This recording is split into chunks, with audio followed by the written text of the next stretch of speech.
Buenas tardes. Buenas tardes.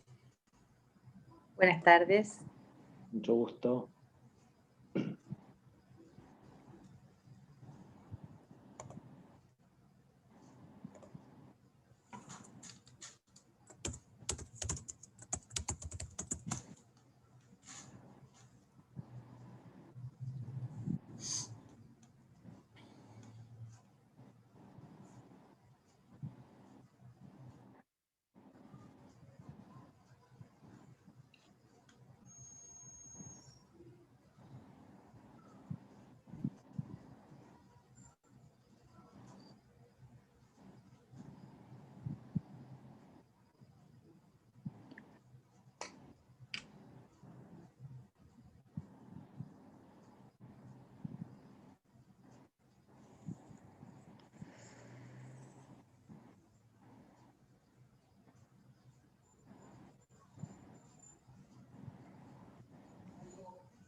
Bueno, ¿comenzamos? Ok. Buenas tardes a todos. ¿Cómo están? Gracias por participar. Literalmente es el último webinar de la Fundación Libertad del año, un año muy intenso en materia de actividades, de los más intensos de la historia de la Fundación. Así que bueno, espero que lo puedan aprovechar. En esta oportunidad vamos a estar con Gabriela Tosini. Gabriela es socia y titular del estudio Tosini y Battileschi, uno de los primeros estudios boutique que hubo acá en Rosario, especialistas en materia tributarias. También Gabriela es directora de Derecho Tributario de la UCA, entre un extenso currículum que podemos estar un montón de tiempo presentándola, ¿no? Pero la verdad es que es un gusto que participe. Previo a la charla, justo estábamos hablando de este impuesto a la riqueza, que también tiene que ver con privarnos de algunas libertades. Y Gabriela dijo una palabra muy interesante que era el hackeo, ¿no? Y puso el impuesto a la riqueza como una especie de hackeo. Me quedé con ese concepto, que por supuesto no tienen que ver con escuchar a mí, sino que la vamos a escuchar a Gabriela en su disertación. Muy interesante, por cierto. Gabriela, muchas gracias y te escuchamos. Bueno, buenas tardes. Muchísimas gracias, Víctor. En primer lugar, quiero agradecer este espacio y esta invitación al presidente de la Fundación Libertad, a Gerardo Bongiovanni, con quien realmente tengo un gran aprecio, así que muchas gracias. Muchas gracias a Alejandro Aristizábal, muchas gracias Víctor Fusterla y todos los asociados a la Fundación y todos y todas las que están en este momento presentes en un 29 de diciembre a las 14 horas, tan caluroso y tan, como dijo Víctor, al límite y final de este año 2020, que nos ha tratado bastante mal, y auguramos un 2021 con mejores esperanzas seguramente. Pero bueno, una de las cuestiones que nos deja este 2020 es este impuesto, este nuevo tributo que se ha sancionado, ha quedado con vigencia a partir de la fecha de su publicación en el Boletín Oficial, que ha sido el 18 de diciembre de este año, y que sin duda va a tener sus efectos, sus implicancias en el 2021. Entonces, mi idea es un poco compartir con ustedes cierta información respecto de este impuesto, en qué consiste, cómo puede de alguna forma analizarse desde el punto de vista constitucional, cuáles caminos puedo advertir si no se está de acuerdo con su constitucionalidad o afecta en el caso concreto, para poder repelerlo de acuerdo a lo que la ley nos permite desde el punto de vista procesal. Pero en primer lugar, vayamos analizando la cuestión un poco por su nombre, porque en realidad el objeto de la charla de hoy es un aporte solidario extraordinario por pandemia, así se llama. Luego, lo del impuesto lo dijimos nosotros. Entonces, esto se relaciona directamente con la pandemia, sin duda. Entonces, de alguna manera, quiero situarme porque considero que uno a los institutos jurídicos en especial, si bien a todas las cosas, pero cuando uno analiza un instituto jurídico, es muy importante ver en qué contexto se presenta, cuál es su razón, y luego su proyección, su naturaleza jurídica, etcétera, etcétera. Este aporte, que así se lo llama, dice establecerse con motivo de la pandemia. Bien, entonces, como la pandemia, tal como su nombre lo indica, ha afectado a todos los estados por igual, claramente es aquel supuesto que nos permite analizar inclusive la razonabilidad o no del impuesto que se ha establecido aquí en la Argentina en relación con otros países del mundo, porque inclusive en Argentina ha llegado un poco después en cuanto al inicio de la pandemia.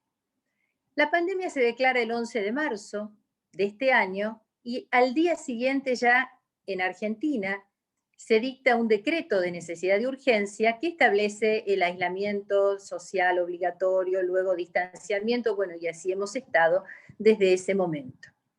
Ahora bien, en la Argentina, ¿se declara la emergencia por la pandemia? No. La pandemia encuentra a la Argentina en emergencia. Esto es un dato no menor. La Argentina tiene largas emergencias. Hay antecedentes históricos que no es el objeto del presente, pero que se remontan al año 1941, por ejemplo. Hay muchísimos antecedentes de leyes de emergencia. Pero en realidad, desde el 2002 en adelante, prácticamente ha sido una emergencia ininterrumpida. Lo cual, esto es de gran preocupación. Giorgio Agamben, un gran jurista italiano que habla mucho de las emergencias y ha escrito abundantemente de las emergencias y los estados de excepción, establece justamente que una de las características de la emergencia es en el marco de un estado de excepción, o sea, tiene que ser excepcional, no puede prolongarse ininterrumpidamente, porque si no, esto no es un estado de emergencia, sino un estado de derecho hondamente debilitado. Pues bien, la última emergencia fue en el año 2019, en diciembre del 2019, una emergencia muy amplia que abarcaba innumerables materias, administrativo, financiero, sanitaria, etcétera, etcétera, etcétera. Cuando se dicta este DNU con motivo de la declaración de pandemia, lo que se hace es extender, se anida en la emergencia vigente y extiende un año más, es decir, hasta el 12 de marzo del 2021, la emergencia en materia de salud. Bien, entonces, la pandemia institucionalmente encuentra a la Argentina en emergencia. Bien, ahora es interesante que analicemos la cuestión referida a otros países, es decir, porque claramente, como advertíamos al comienzo, no solamente existe esta calamidad, esta declaración de pandemia en la Argentina, que claramente, por ejemplo, por el aislamiento dictado, por el cese de la actividad económica, esto repercute en los impuestos, repercute en la actividad económica, repercute en los impuestos. Entonces el Estado se encuentra con menores ingresos, que tiene que hacer frente a mayores gastos, con ciertos subsidios. Hemos visto todo el régimen del ATP, por ejemplo, vigente en la Argentina, y lógicamente el Estado dice, bueno, ¿cómo vamos a lograr recuperar la recaudación impositiva que se ha ido perdiendo y una mayor recaudación que vamos a necesitar con destino a hacer frente a la pandemia? Bien, en este caso, como advertimos, se eligió establecer un aporte solidario, extraordinario por pandemia, teniendo en cuenta, como se le llama, la riqueza, pero en realidad cae sobre los bienes, es decir, sobre el patrimonio. Entonces, la primera pregunta, ¿cómo encuentra este nuevo impuesto en la Argentina su desenlace, digamos, frente a los impuestos al patrimonio? ¿Existe o no existe impuesto al patrimonio en la Argentina? Y nos encontramos que sí, que claramente está vigente ya el impuesto al patrimonio, y lo está en forma mucho más gravosa que en otros estados. Por ejemplo, en el caso de la Argentina, el impuesto al patrimonio no es al patrimonio neto, no se descuentan las deudas. La tasa ha sido altamente elevada por la declaración de emergencia en el año 2019, diferenciando incluso bienes en la Argentina, bienes en el exterior, con lo cual ya existe el impuesto al patrimonio. Además, como hay inflación, de alguna forma también se pagan ganancias por rentas nominales, que de alguna forma afectan el patrimonio.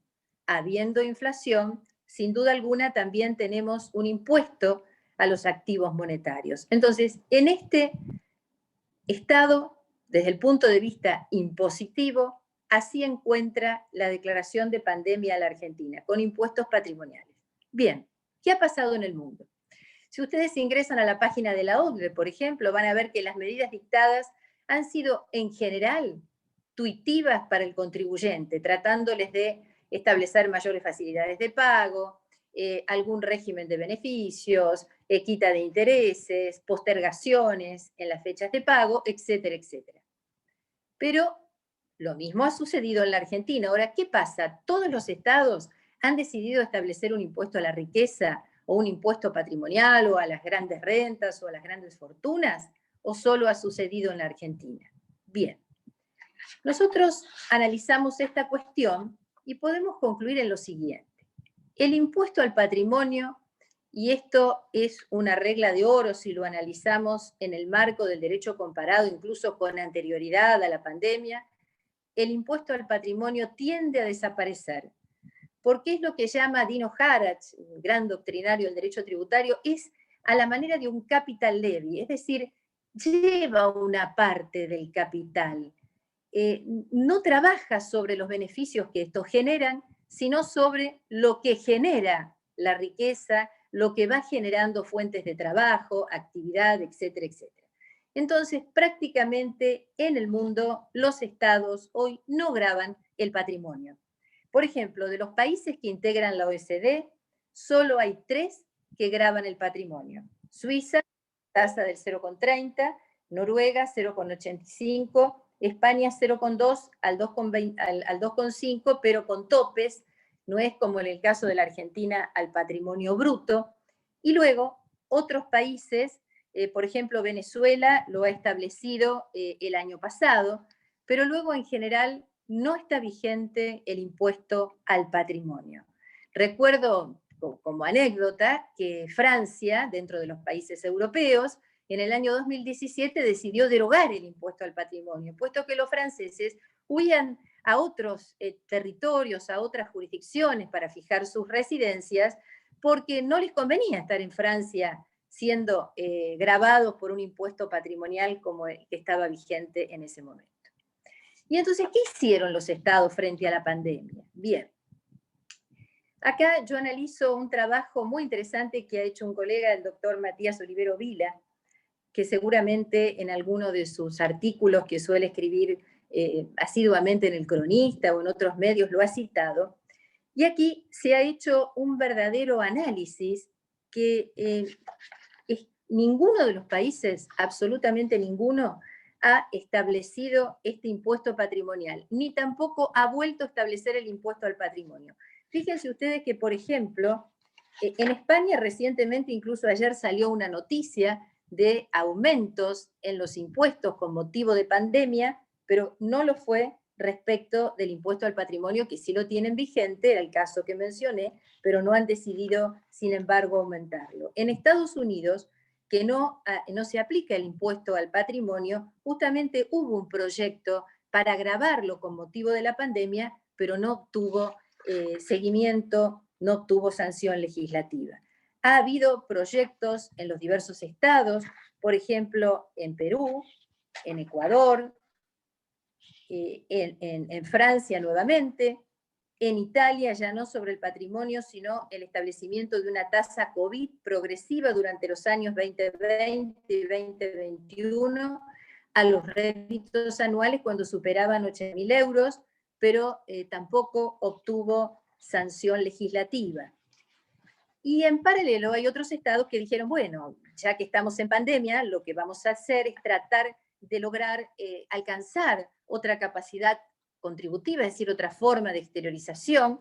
Y entonces aquí tenemos algunos ejemplos, como son el caso de Colombia, Corea del Sur, Ecuador, India, México, Paraguay, Sudáfrica y Uruguay, que han establecido un impuesto para recaudar y con destino a la crisis COVID-19, pero en especial respecto de los salarios públicos. Entonces, han sido diversas las medidas, pero no se registra ningún antecedente como el nuestro, como el de Argentina. En esto hay que reconocer que hemos sido bastante autónomos, creativos, y no nos hemos dejado influenciar por las doctrinas tributarias que indican claramente que no debe, entre la elección de gravar el capital y la renta, el impuesto más justo es gravar la renta. Bien, más allá de eso, es interesante ver cómo encuentra este impuesto, llamado aporte, al sistema tributario argentino, que yo no me atrevo a decir que es un sistema tributario, diría que es un régimen tributario.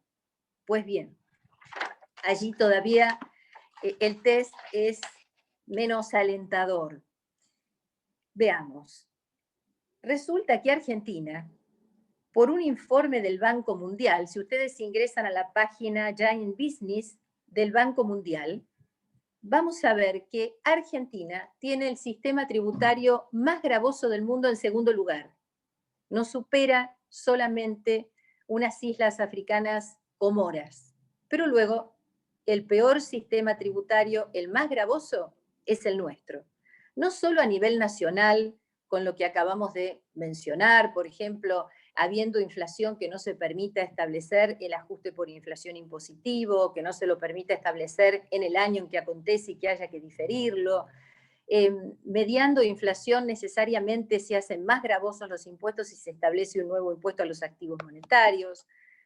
Los nuevos impuestos que surgieron incluso con motivo de la declaración de la ley de emergencia en el año 2019, como el caso del impuesto país, ese sería otro ejemplo. Los nuevos impuestos que han surgido de la ley de presupuesto para el 2021, que no hemos vuelto, por ejemplo, al fondo de incentivo docente. Entonces, quien tiene un vehículo va a ser alcanzado probablemente por 4 impuestos, y no escapa el mismo juicio respecto de los impuestos provinciales, donde todavía existe el más gravoso de los impuestos, que es el impuesto sobre los ingresos brutos o sellos, que inclusive con esta postergación del consenso fiscal le ha dado aliento para seguir unos años más y manteniendo alícuotas que son más que gravosas. Y ni que hablar con el financiamiento que suelen tener los fiscos locales, provinciales y municipales, de saldos a favor de los contribuyentes retenidos o percibidos que no les son devueltos y que con la inflación que existe en la Argentina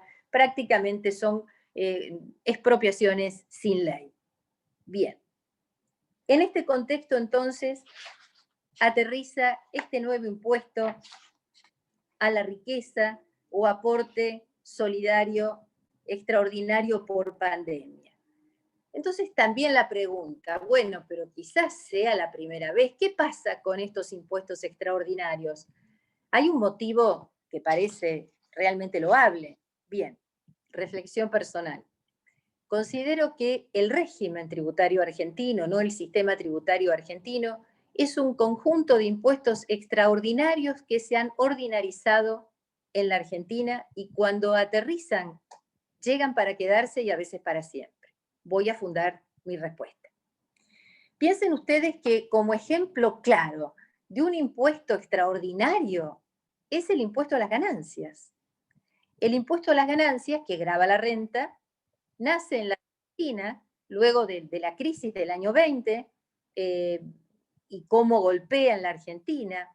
En el año 1932, primero por un decreto y luego por una ley, se legitima de alguna forma la creación vía decreto en enero del año 1932. Un impuesto típicamente provincial que actualmente sigue siendo recaudado y distribuido en base a la ley de coparticipación por la nación, un impuesto directo, y que nació por su carácter extraordinario. Por eso, al ser un impuesto directo, de alguna forma puede ser recaudado transitoriamente y por las cuestiones que establece la Constitución por la nación, y llegó para quedarse. El impuesto al patrimonio también nació como un impuesto extraordinario y llegó para quedarse. El último vigente fue en el año 1991 para durar 9 ejercicios fiscales y hoy sigue vigente y se ha incrementado.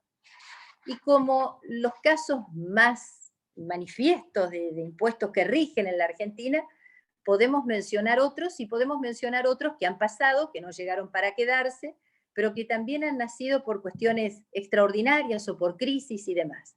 Por ejemplo, terminada la Segunda Guerra Mundial, aparece en la Argentina el impuesto a los beneficios extraordinarios, que suele llamarse las superrentas.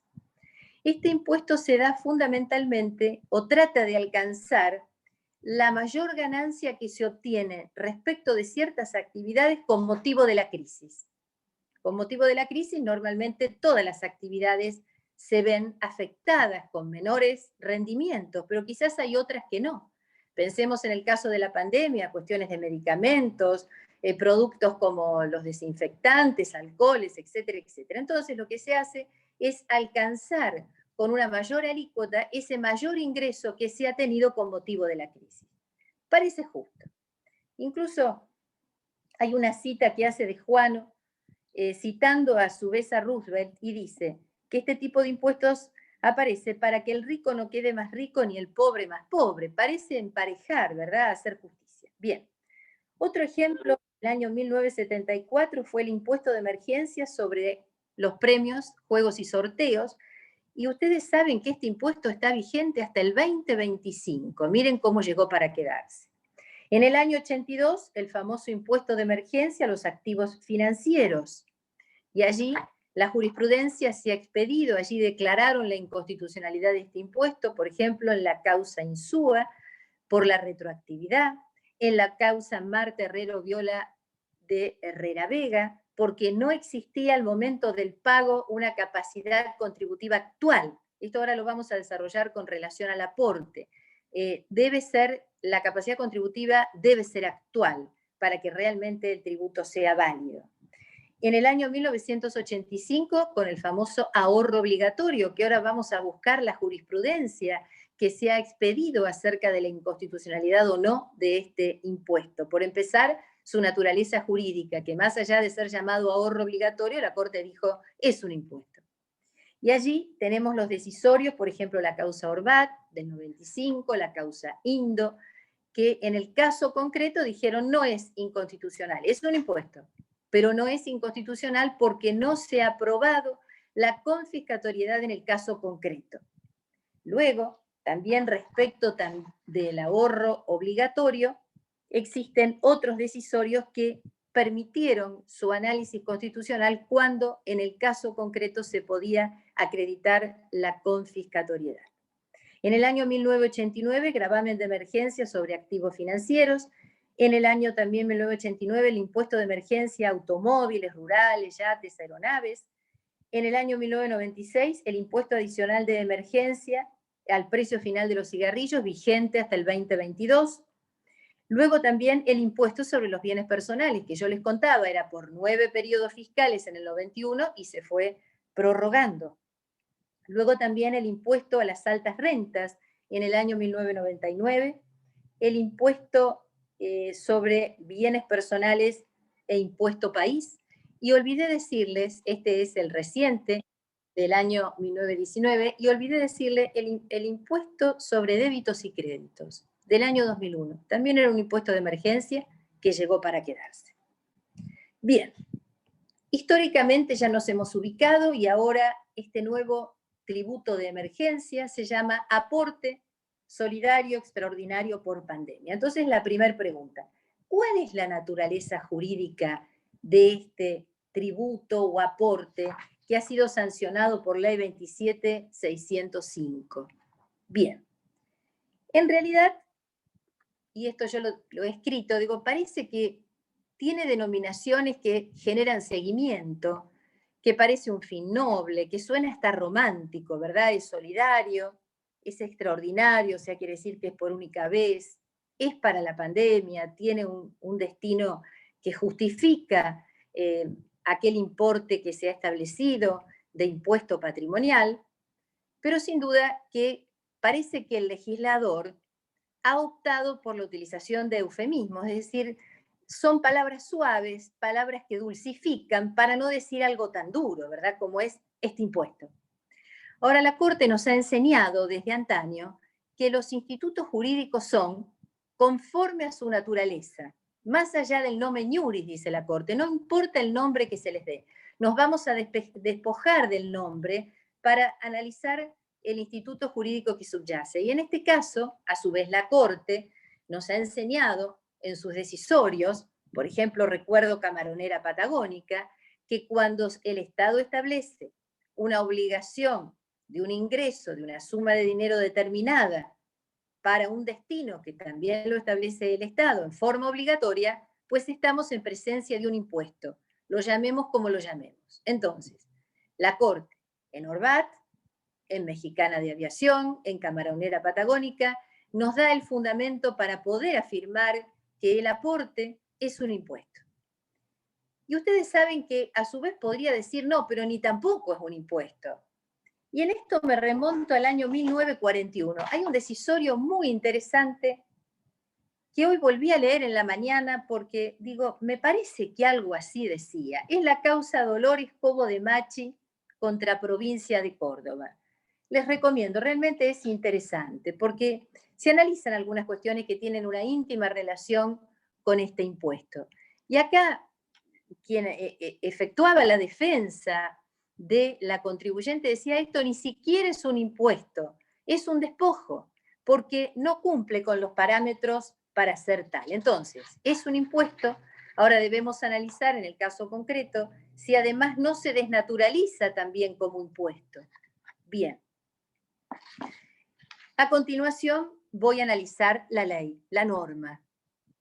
Entonces, a ver, vamos, el análisis me gustaría hacerlo desde el punto de vista de un análisis concreto del hecho imponible. Es decir, cuando uno va a analizar un impuesto para verlo bien, para estar seguro que grava, qué es lo que establece, cuál es su implicancia, tratamos de desentrañar el hecho imponible, es decir, aquello que el legislador ha seleccionado como una descripción legal y que luego, realizado en el mundo fenoménico, da nacimiento a la obligación de pagar el tributo. Es algo así como el elemento que da nacimiento a la obligación de pago del impuesto. Bien, dentro de este hecho imponible hay aspectos objetivos, es decir, qué es lo que hay que hacer o no hacer, o en qué situación jurídica hay que encuadrarse. Refiere a los sujetos, es decir, quiénes tienen que realizar este supuesto para quedar alcanzados. Refiere también a un aspecto temporal, cuándo habrá de realizarse ese hecho, si es un tributo instantáneo o si es periódico, y alude también a la potestad tributaria o al criterio atributivo de potestad tributaria al lugar en el que debe efectuarse, es decir, al aspecto espacial. Y luego su aspecto cuantitativo. Bien, este es un impuesto que en realidad de su lectura dice que alcanza a los sujetos respecto de los bienes.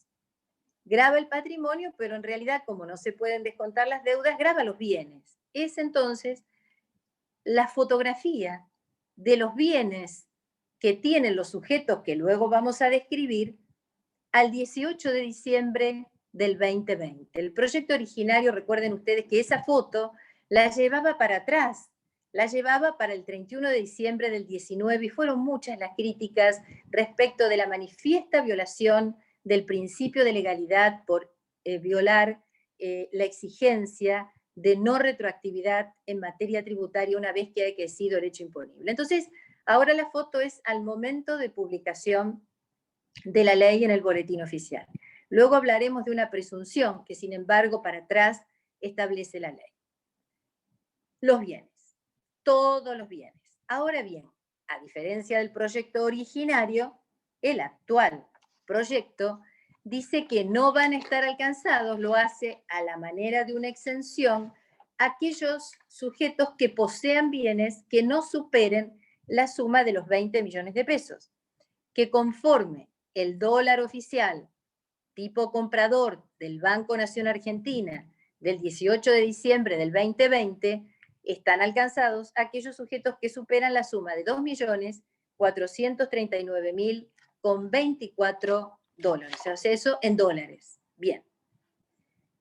¿Respecto de qué sujetos? Y entonces aquí el legislador parece haber adoptado casi todas las formas posibles de sujeción en materia tributaria. Entonces ha dicho, personas físicas, sucesiones indivisas, que tengan residencia en la Argentina respecto de todos los bienes, en el país y en el exterior. Luego, al mismo nivel, coloca, al igual que los residentes, aquellos sujetos de nacionalidad argentina, o sea, utiliza el criterio de la nacionalidad que no lo utiliza ningún otro impuesto, aquellos entonces nacionales argentinos que tengan su residencia fiscal en aquellos países que según la AFIP, de acuerdo a lo que establece la Ley de Impuesto a las Ganancias, su decreto reglamentario, publica en su página como países no cooperantes o de nula o baja tributación.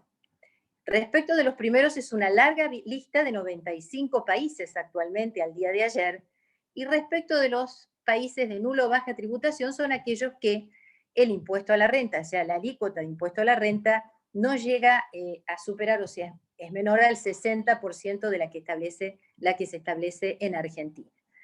Respecto de los países de esta índole, podemos mencionar algunos donde algunos nacionales argentinos puedan tener su residencia comúnmente, como Paraguay, Bolivia, Ciudad del Vaticano, sujetos que quizás hace 20 años que no tienen residencia en Argentina, pero los coloca la ley en igual situación que al residente argentino, por todos sus bienes en el país y en el exterior. Y otra categoría, que son aquellos sujetos no residentes, que por supuesto no residen en la Argentina ni tampoco en estos países que hemos mencionado, sino que residen en el exterior. Entonces, en ese caso, también están alcanzados, pero solamente respecto de los bienes que están en Argentina. Aquí utiliza el criterio de la fuente. En el primero, el de renta mundial, en el segundo, el de nacionalidad, fuente y renta mundial, y en el último, solamente el criterio de la fuente. Respecto de estos sujetos que no se encuentran en Argentina, crea la ley la figura del responsable sustituto. Quitó a las sociedades y sí dejó a las personas humanas, explotaciones unipersonales, etcétera, etcétera, que estén en el país y que de alguna forma administren, tengan contacto con estos bienes de estos sujetos. Pero luego delega todo en AFIP, porque el impuesto sobre los bienes personales, al referirse al sujeto sustituto respecto del residente en el exterior, regula inclusive el importe que debe pagar, el porcentaje, cómo es la retención. En este caso queda todo delegado en cabeza de AFIP. Veremos cómo se reglamenta. En realidad no se reglamenta porque hay una delegación, no hay ley a reglamentar, pero veremos si esto de algún modo no afecta el principio de reserva de ley. Bien.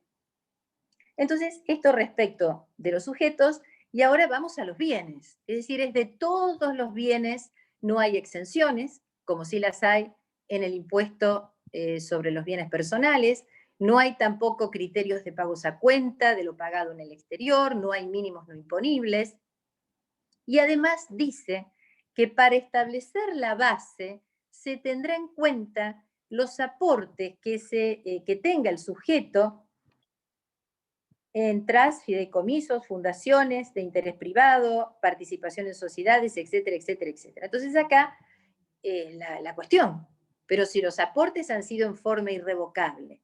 Pues bien, esto quedaba de alguna forma solucionado con el proyecto originario del Poder Ejecutivo porque decía de los bienes de que sean titulares. Pero esto fue quitado en la ley actual que siguió el dictamen de mayoría de la Comisión de Presupuesto y Hacienda de Diputados. Con lo cual entiendo yo que acá habría que aplicarse el dictamen de la DAT, de la AFIP, número 9 del 2013, donde respecto, por ejemplo, del impuesto a las ganancias, dice claramente que en aquellos casos de aportes irrevocables no se tiene la titularidad ni el dominio de los bienes y por supuesto no se tiene en cuenta para la tributación, pero va a generar conflictividad. Estamos de acuerdo que va a generar conflictividad esta cuestión. Pues bien, ahora vamos a la alícuota. Y entonces aquí sobre toda esa base imponible, esa base de bienes que hemos visto, donde no hay exenciones, respecto de los bienes que se encuentran situados en el país, establece una alícuota del 2% al 3,5%. Pero de alguna forma aplica escalas que permite, de alguna forma, una mayor justicia cuando se parte de una escala a la otra, como hace la ley de impuesto a las ganancias. Ahora bien, respecto de los bienes que se encuentran en el exterior, a menos que se logre repatriar el 30% de los activos financieros en el exterior, de acuerdo a lo que interpreta la ley de impuestos sobre los bienes personales, que son tales, la alícuota es una alícuota plana, fija, sin escalas, que por supuesto es mayor y que va del 3% a el 5,25%. Entonces, si pensamos en sumar el impuesto sobre los bienes personales que se va a pagar por el año 2019, cuando finalice el periodo, que es decir, al 31 de diciembre del 2019, con más que la foto es del 18 de diciembre del año 20, perdón, del 2020 y no del 19, confundí, vamos a ver que podemos llegar a una alícuota del 7,5% sobre los mismos bienes. Bien. Y luego lo referido al destino. Bueno, ya está, si es para pandemia, es decir, obviamente que será para los gastos o insumos médicos, vacunaciones. No, eso es solamente el 20%. Luego otro 20% a subsidios a micro, pequeñas y medianas empresas, 20% al programa Progresar de becas, 15% al FISU para mejora de salud y condiciones habitacionales, y la mayor parte, el 25%, con destino a obras de gas, para la empresa de integración energética argentina Sociedad Anónima, conjuntamente con YPF, etcétera, etcétera, etcétera. Ese es el destino. Es un impuesto en cuanto a naturaleza, habíamos dicho directo, que originariamente corresponde a las provincias, pero como tuvo un destino específico, siguió las reglas del artículo 75, inciso 3 de la Constitución Nacional. Si bien, quizás por un eufemismo o mea culpa, dice, bueno, todos estos destinos hay que repartirlos con criterio federal. Bien. Y luego, para terminar de sacarnos la duda de que es un impuesto, dice que justamente va a estar a cargo de la AFIP, todo lo referido a la recaudación, fiscalización de este tributo, y delega las normas reglamentarias que pueda dictarse a tales fines. Y por otra parte, también para terminar de sacarnos la duda de que es un impuesto, el legislador nos ha dicho que en todo lo no previsto se aplica la ley 11.683, que es la de procedimientos fiscales a nivel nacional, y las infracciones que regula la ley, y también el régimen penal tributario. Ahora aquí hay una reflexión importante, porque estamos en presencia del principio de tipicidad en materia penal, es decir, solamente puede ser infracción o puede ser delito aquello que coincide plenamente con la tipicidad, es decir, con lo que la ley ha designado como disvalioso, es decir, como infracción o como delito. Si no está en el tipo penal, no es ni infracción ni es delito. Y tengo para mí que las infracciones tributarias penalizan las omisiones o la defraudación de impuestos. Entonces, en esto, creo yo, que el Estado va a tener que ponerse de acuerdo con sus propios actos.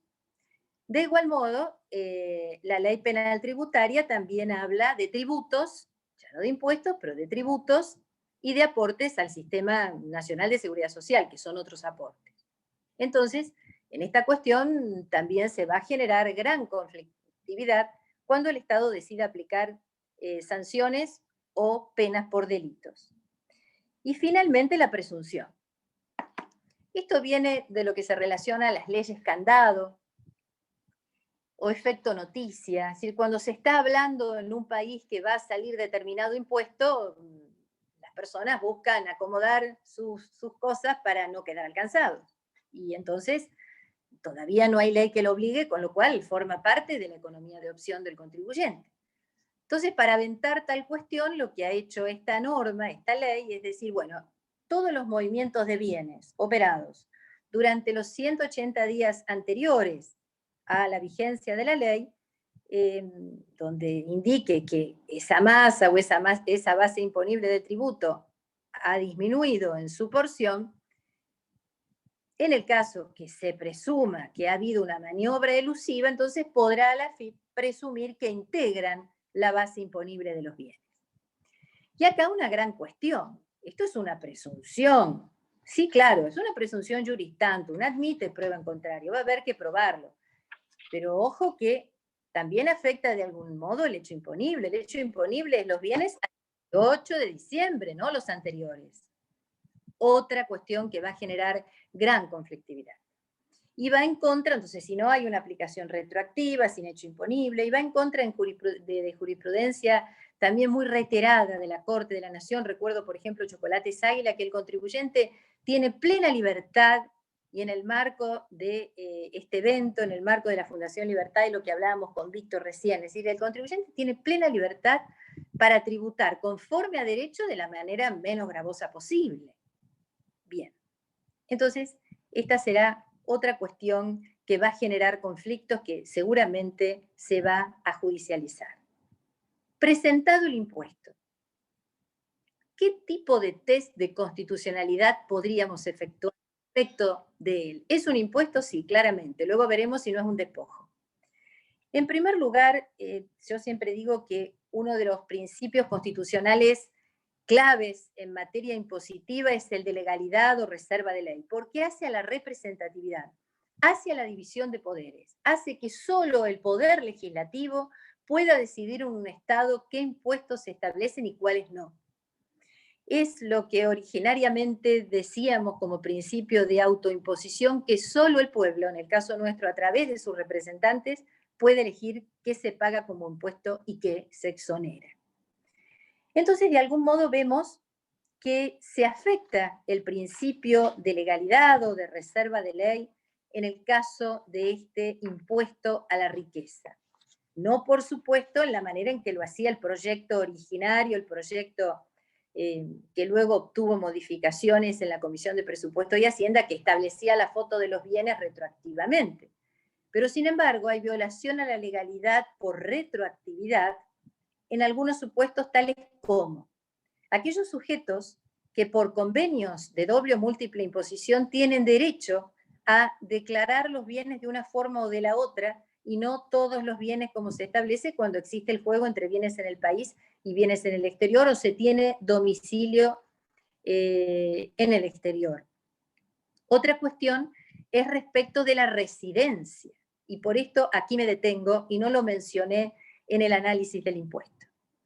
Dice la ley que establece este impuesto que a los fines de la residencia se va a tener en cuenta lo que regula al respecto la ley de impuesto a las ganancias, que es sabido que a partir del 2019 se aplica también al impuesto sobre los bienes personales. Hasta allí está muy bien, estamos de acuerdo. Ahora, luego dice que se va a tener en cuenta la residencia al 31 de diciembre del 2019. Aquí, el estatus de residente o no argentino lo retrotrae al 31 de diciembre del 2019. Entonces, para todos aquellos sujetos que ya no tienen más la residencia argentina, claramente esta norma viola la legalidad por irretroactividad, también viola el derecho de propiedad por el derecho adquirido al estatus que sostiene, que mantiene en materia tributaria. Y luego, también respecto de la gran delegación que hace en cabeza del responsable sustituto, y también altera este principio respecto de los nacionales argentinos que perdieron su vida quizás en el 20, muchos años atrás. Entonces, en estas cuestiones es el principio de legalidad el que debe cuestionarse, y esto se ve en cada caso concreto. Luego, el principio de capacidad contributiva. Hay que ver si esos bienes existen al momento de la tributación, porque la capacidad contributiva, como yo les decía, tiene que ser actual. Y esto lo ha dicho la Corte en Marta Navarro Viola de Herrera Vega. Bien, otra cuestión, y este es el eje central, a mi modo de ver, es el principio de no confiscatoriedad.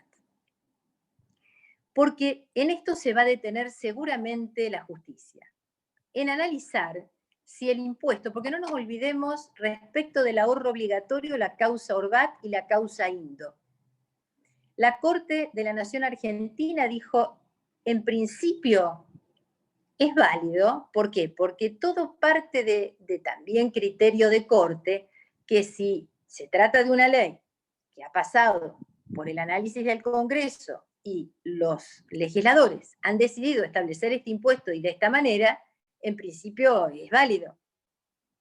Ahora bien, no lo es si en el caso concreto afecta principios constitucionales, en especial la confiscatoriedad.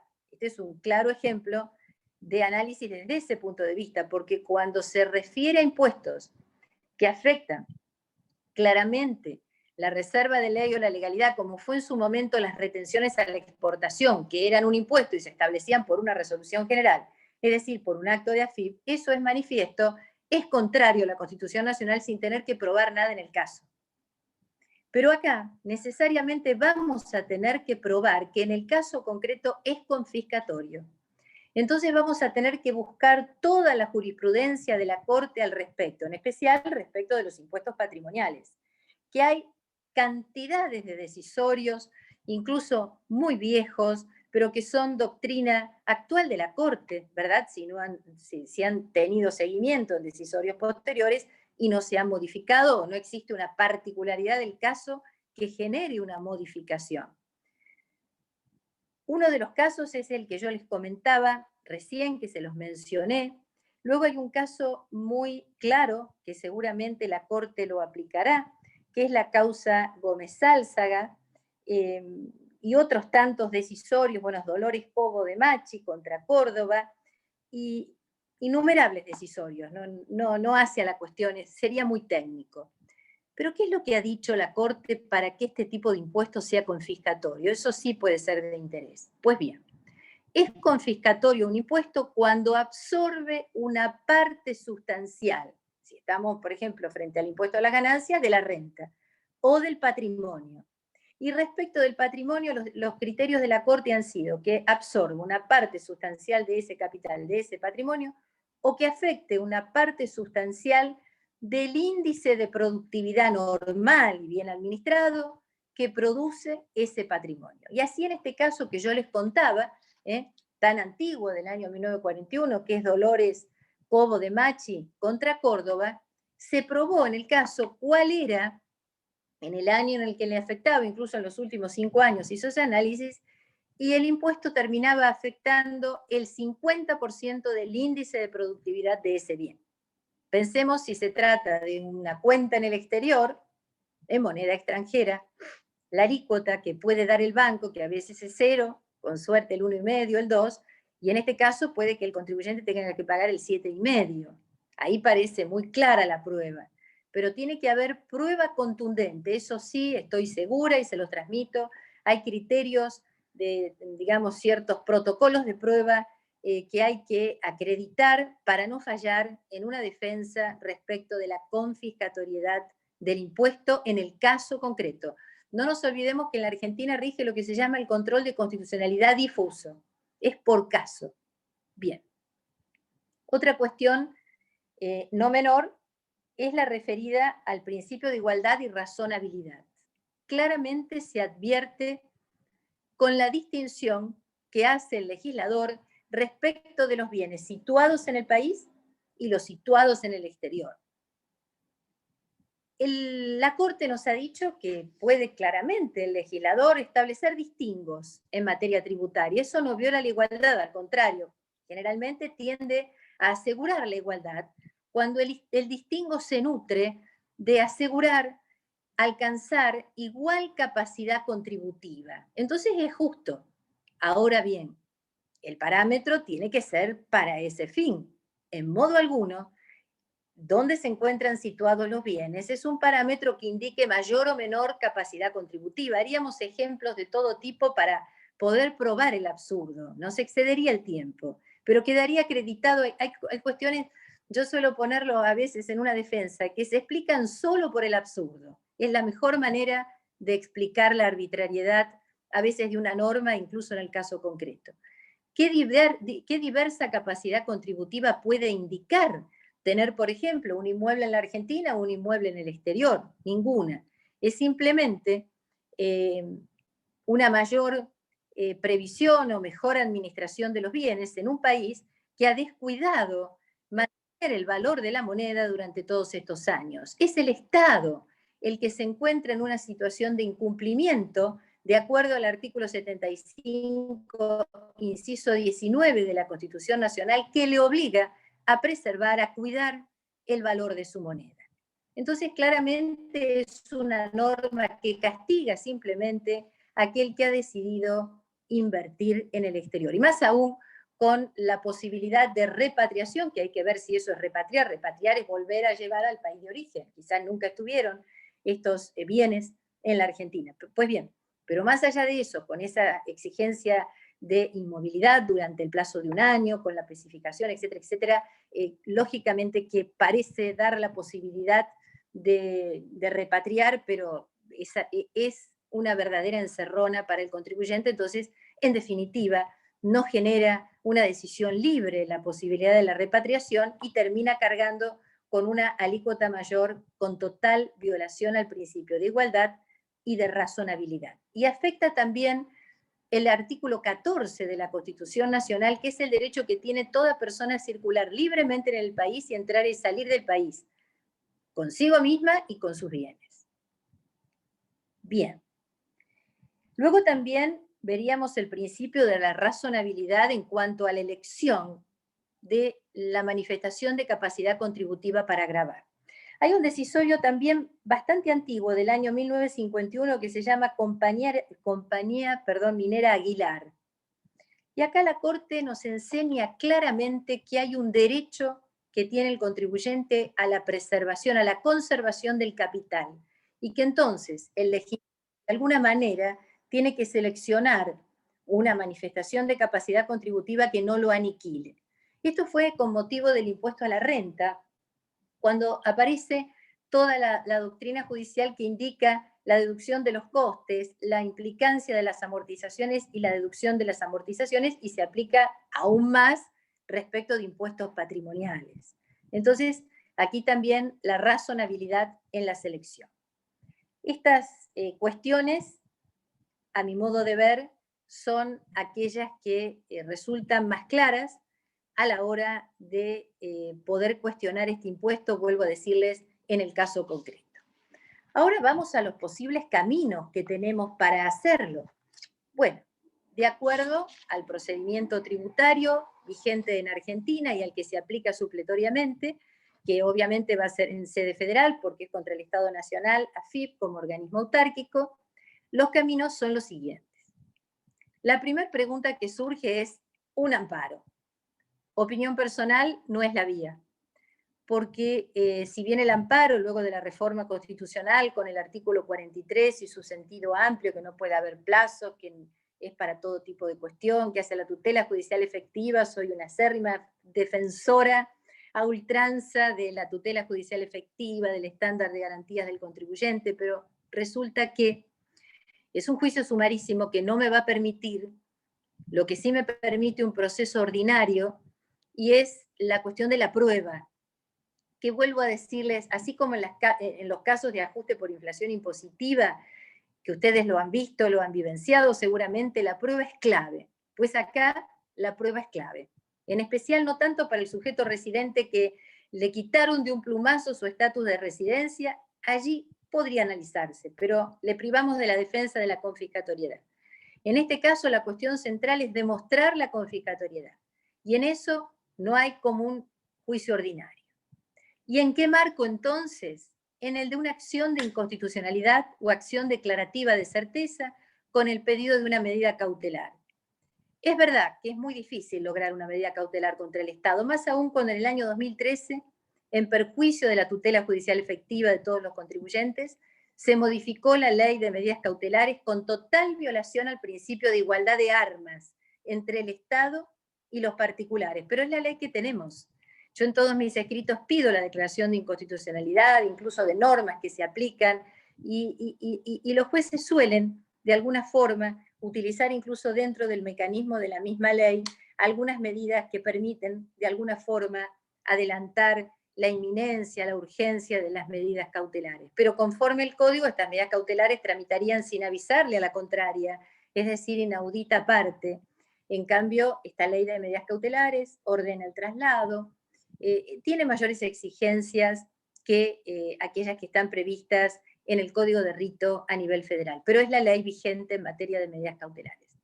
Este es un camino. Ahora, la acción declarativa de certeza, que es una acción preventiva, al igual que el amparo, requiere de caso, de causa, porque si no la justicia nos va a decir, no, miren, esto no vamos a hacer lugar a la acción, y ojo que hay una tasa que hay que pagar del 3%, entonces hay que ser muy cautelosos, porque todavía no hay caso, y además no hay un peligro en ciernes, algo que me esté diciendo que es inminente esta urgencia. Entonces tiene que haber algo que genere el planteamiento de esta acción. Por ahora tenemos el impuesto, está vigente, pero aún ni siquiera se ha reglamentado su fecha de pago, no sabemos si va a tener anticipos o no. Tengo alguna noticia extraoficial que van a establecer anticipos en marzo y que el plazo de vencimiento será en mayo, pero son comentarios, cuestiones que uno escucha, ¿verdad? Entonces, y eso cada profesional que acompañe en la defensa le va a saber decir, en el caso de cada uno de ustedes, este es el momento. Bien, si en este escenario se logra una medida cautelar, pues bien, esta será la única acción y terminará en la Corte, porque el fisco va a estar obligado, por más que las sentencias fueran en contra, la de primera, la de segunda, bueno, sería el mayor de los deseos, a llegar hasta la Corte. Ahora bien, si la medida cautelar no se obtiene o la acción declarativa de certeza no se ha aplicado, lo que queda al contribuyente es el otro camino, que seguramente vence la declaración jurada, el contribuyente dice, no voy a, vence la fecha de pago y presentación de declaración jurada, y el contribuyente dirá, bueno, este impuesto para mí es injusto, no lo voy a pagar, no voy a presentar declaración jurada. Entonces, va a surgir todo el procedimiento para que sea el propio fisco el que determine de oficio y le exija ese pago, ese ingreso. Todo un procedimiento de determinación de oficio, donde el contribuyente puede defenderse, se le corre una vista, puede ofrecer pruebas, y luego, una vez que se dicta la determinación de oficio, el camino es ir al Tribunal Fiscal de la Nación. Pero en todo este derrotero administrativo, no se puede pedir, o sea, se va a pedir, pero la administración no declara la inconstitucionalidad de las normas, porque dice que al no estar en el Poder Judicial no tiene esta potestad y no declara la inconstitucionalidad. Más allá que, conforme al estándar de garantías, debería hacerlo, porque si no se trata de una aplicación de una ley contraria a la Constitución. Pero esto es una cuestión constitucional y convencional en la que no nos vamos a extender hoy.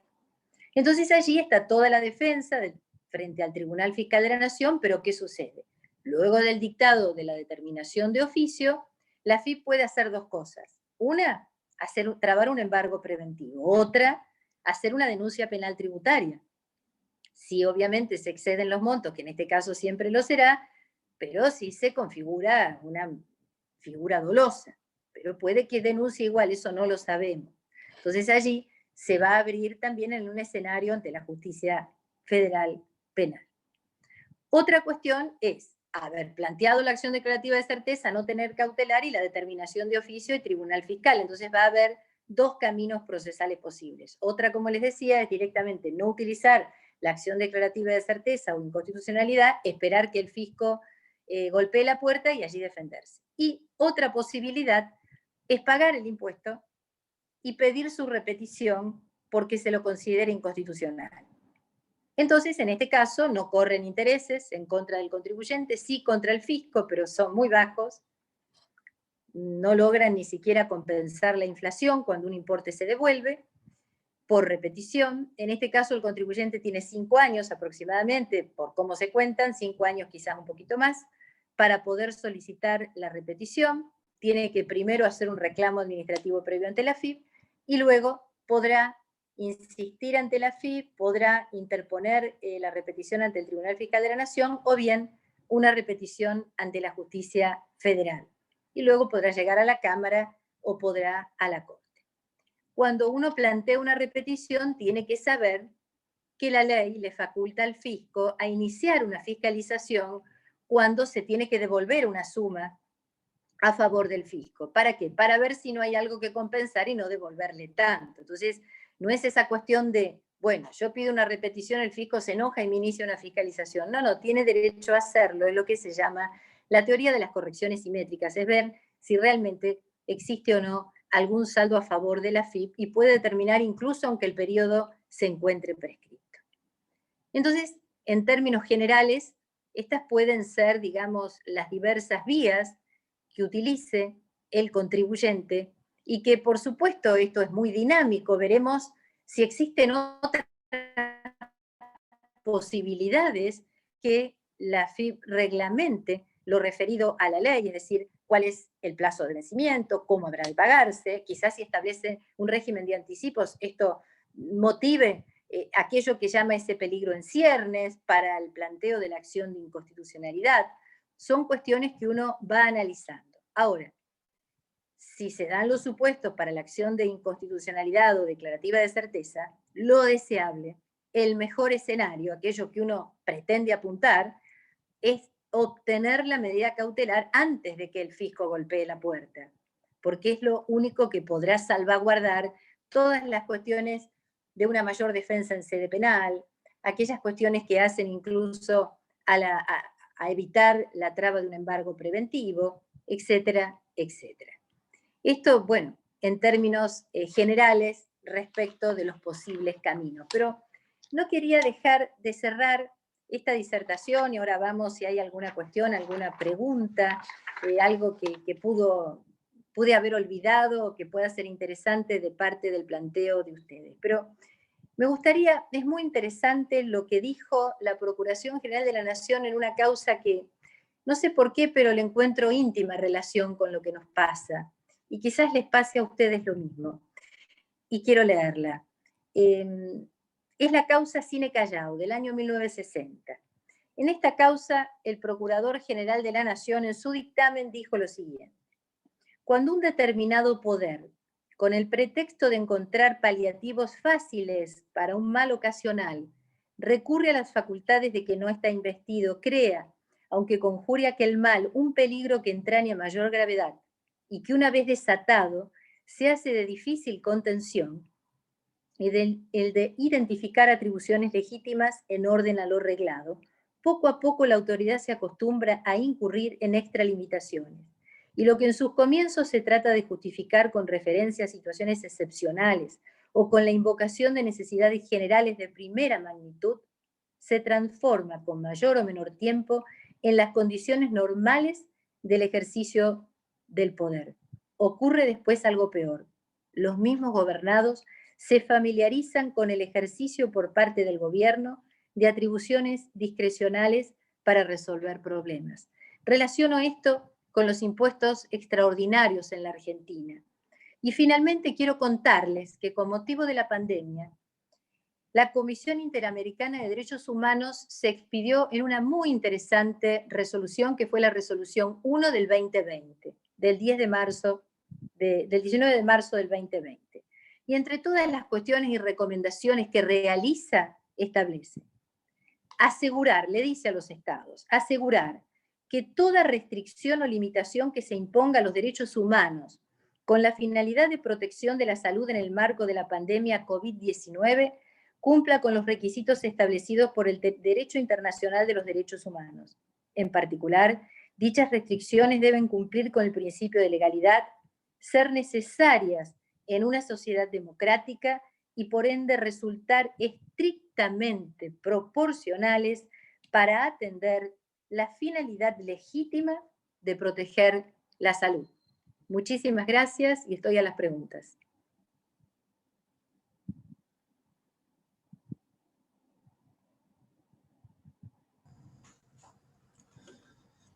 Bueno, algunas preguntas se han puesto en este chat.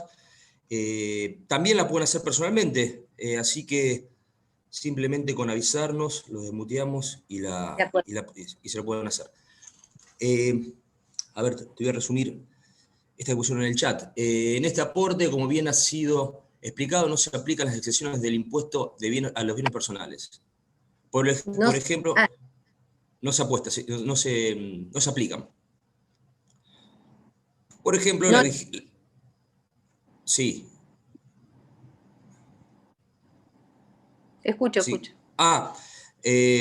Por ejemplo, la vigente para títulos públicos nacionales, provinciales o municipales. Siendo que la Nación ha recientemente renegociado su deuda y varias jurisdicciones provinciales han iniciado el mismo camino. ¿No resultaría lógico que tales activos no se vean afectados por tal tributo? Bueno, claro que sí. Bueno, en primer lugar es cierto, no toma ninguna de las exenciones, ni los inmuebles rurales, ni los títulos, ni participaciones y cuotas en cooperativa, es decir, ninguna de las exenciones que rigen en materia del impuesto sobre los bienes personales están exentas en este impuesto.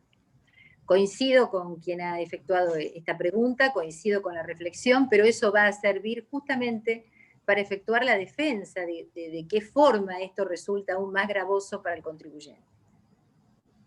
Sumado a eso, Gabriela, se te suma, ¿existe alguna defensa específica para esto? No, la de la confiscatoriedad, o sea, en el mismo marco de los distintos derroteros, tanto en el caso, bueno, en el caso de los bienes productivos, como hablábamos recién, va a tener dentro de esos procedimientos que mencioné, la argumentación va a ser diversa, simplemente cómo se mide esa afectación a la capacidad contributiva, a la confiscatoriedad, la irrazonabilidad de la norma en el caso concreto. Va a pesar en ese sentido, ¿verdad? En el fundamento de la defensa en el caso. Pero los caminos posibles son los mismos. Bien, perfecto, clarísimo. ¿Alguna pregunta más? Sí, Jorge. Jorge. Sí. A ver si lo podemos desmutear. Alex o Daniel. Ahí está, perfecto. Sí, yo le quería preguntar a la doctora por el tema de la confiscatoriedad, que parece ser el elemento más contundente de defensa que uno tendría si la puede demostrar. Esto tiene muchas aristas, que justamente es el motivo de mi pregunta. Es decir, ¿cómo se considera el patrimonio de títulos, bonos, acciones, etcétera, al 18 de diciembre? ¿Por el valor nominal? ¿Por el valor real de cotización? ¿En qué mercado?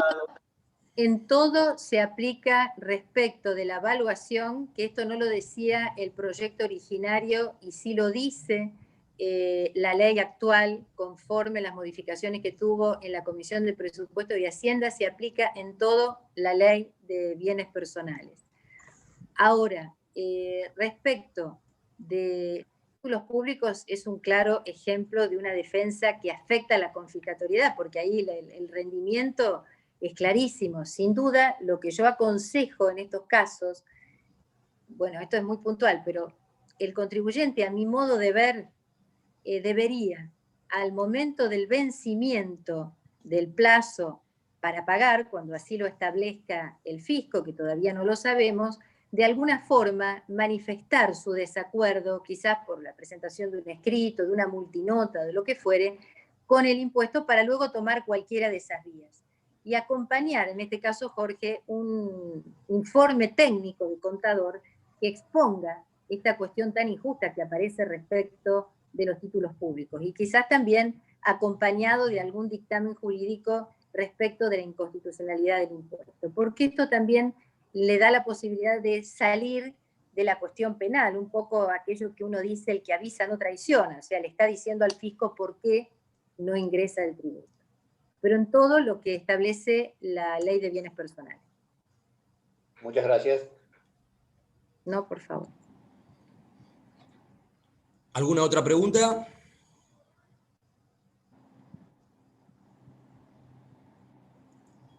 Parece que fuiste clarísima, Gabriela.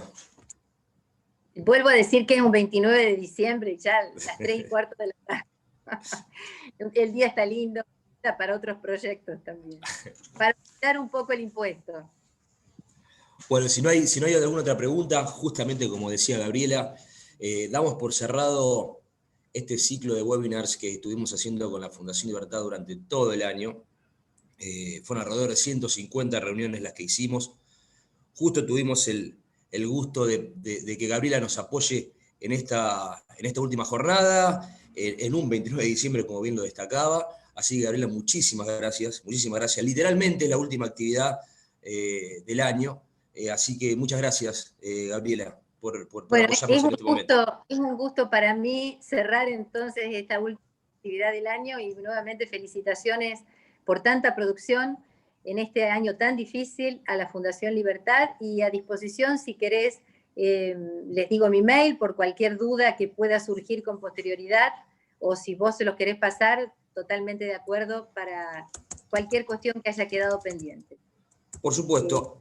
En Bueno. este preciso momento estoy poniendo mi correo en el chat para que lo puedan copiar y cualquier consulta o contacto, les paso el tema de Gabriela, el contacto de Gabriela, ¿no? Seguimos extensivamente la actividad de la Fundación Libertad vía mail. Ahí está. Bien. Bueno, muchas gracias a todos y a todas por escuchar. Buenas tardes.